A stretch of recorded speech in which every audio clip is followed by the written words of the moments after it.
it often, but we're driving by a Mitsubishi dealer! Mitsubishi dealer! Yeah, Mitsubishi. Welcome back to the Bluenos Adventures, everybody. Merry Christmas and happy holidays to everybody out there. So today what we are doing is we're taking a ride and we're going to go show you some cool cars that we found.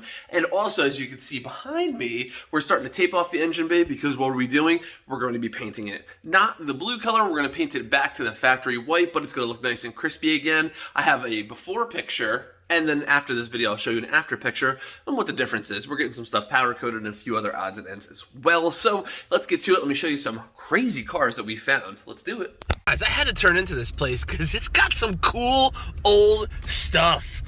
Let's walk around real quick. Crap, guys, Patina Central. Look at this drop top 3rd gen Camaro. That is flat tire, cowl hood. This thing is fucking sick. Guys, look at this Supra. This Supra has probably been here since the test of time. I mean, look at how original this thing is. This is so freaking cool, bro. The dash is super cracked. But man, I love the patina on these. I don't know what it is, but the patina on these cars really makes me want to get something like this. This is totally awesome. Let's see what else they have. Oh, Supra, so cool, so cool. Look at how faded this paint is and how old it is. And it's a stick car too. It is a 5-speed. Guys, that's totally sick. Totally love finding little JDM gems everywhere I go. Totally cool. Really like this thing. Of you Toyota fans, look at this old school MR2 with this crazy patina on it. I mean, this thing is so beat up, but it would be super sick with a little Toyota vent screen on it. These MR2s have so much room in them. It's a 5-speed as well. These things have so much room in them, it's insane. But look at all the rust. Look at this thing. I mean, just sit back and look how cool this is with the patina. I mean, I don't really care that it's rusted away. I think that'd be a really cool style to rock on. I am totally in for this thing. I wonder if this guy's selling these cars. I mean, this looks like a used car lot, but look, I feel like I fell back into the 80s and 90s. Like, this is totally crazy. Totally crazy. Super awesome that I fell upon this stuff. Air conditioning. And it's a little 5-speed car. Oh, totally cool. Look at those seats with the velour. Oh, that is retro as hell. I love this. Love this car. Guys, what do you think? Comments down below. Wow. Look at this thing. It is totally sick. The Phoenix on the back emblem. Wow. Guys, this thing is so cool. I am a big fan. What is this thing? I don't even know, and I don't think I've ever seen one of these before, but guys, if you know what these are, definitely let me know, because this is a really cool little gem sitting in the middle of nowhere, Tampa, Florida. So sick though. Love seeing this stuff. Wow. God, just look at the horns on the front. Look at this like awesome front emblem from Berlin. I mean, guys, this thing is totally cool. Berliner Coupe. Wow. You don't really see this. Look at the exhaust. How it comes out the sides. It's kind of a sketchy part of the neighborhood, so let's get out of here. But this is really cool. Another one, an Avanti Type 2. Guys, I'm not too really familiar with this car. Looks like it's an 80, but definitely super unique with the push bar and the wire wheels. Leave me some info down below. I'd be interested to know what's under the hood of one of these bad boys. But this thing is really cool. Really interesting cars. Wheels chewed up back there. But man, this is a really cool find. Look at that old Chrysler, this old Mustang Fox body with the 4 eyes GT. Look at these things, messed up.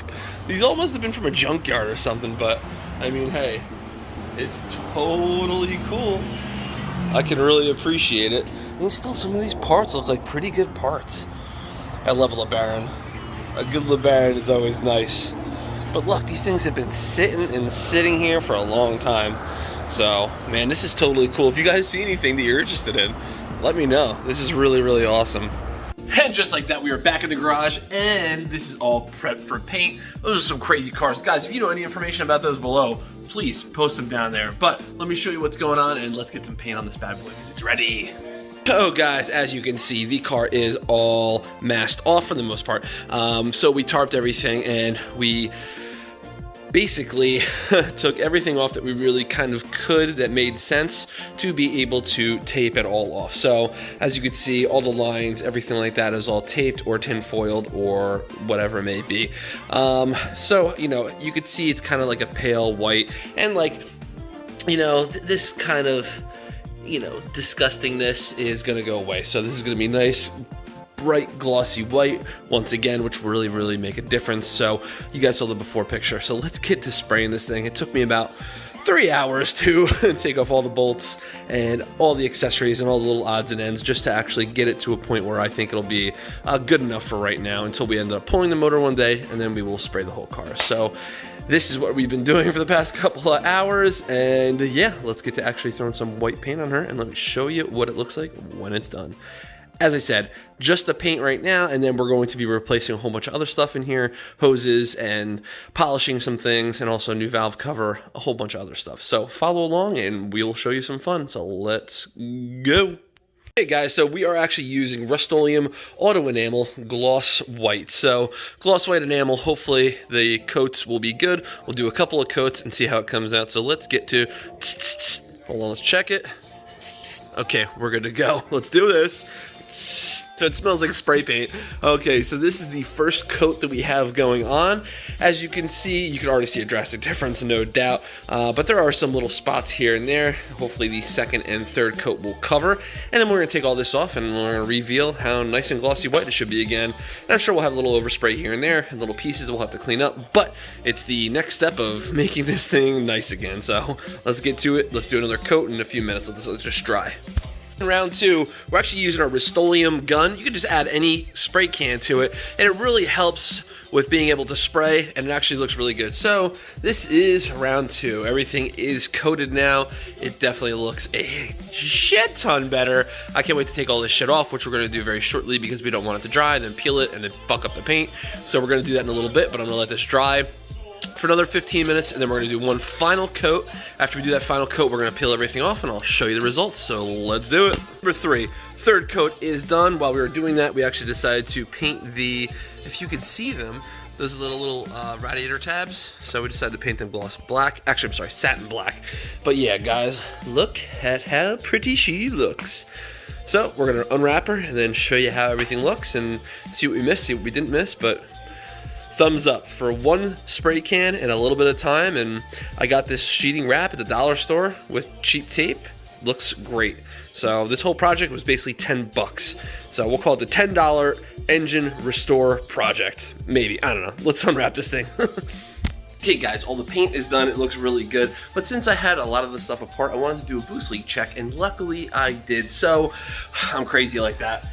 And I decided to take the front bumper off, and let me show you what I found. Guys, so I originally had the bumper on there, and I'm like, you know what? I have the intake off and a few other things, and I really want to do a boost leak check. So while I'm in there, I hooked up my coupler and hooked up my compressor and checked the lines, and I couldn't find the leak, couldn't find it. And then we went down here to the intercooler piping, and right here, I'll show you guys, this little clamp right here, I guess it wasn't tight enough or it wasn't sealing properly because you feel air leaking out of right there.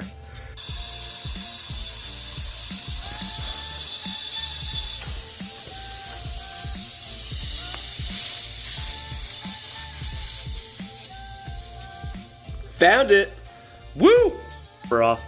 It shouldn't be too big of a deal to put it back on, so luckily we did do that. Well, we painted the engine bay. Man, it looks really good. I know a bunch of the hoses we're still going to wrap up, but slow process. It is coming out really nice, guys. Thanks again for tuning in. Glad we found that boost leak, so let's fix that and we'll tune in for the next one. So I'll see you guys on the lighter side. Peace!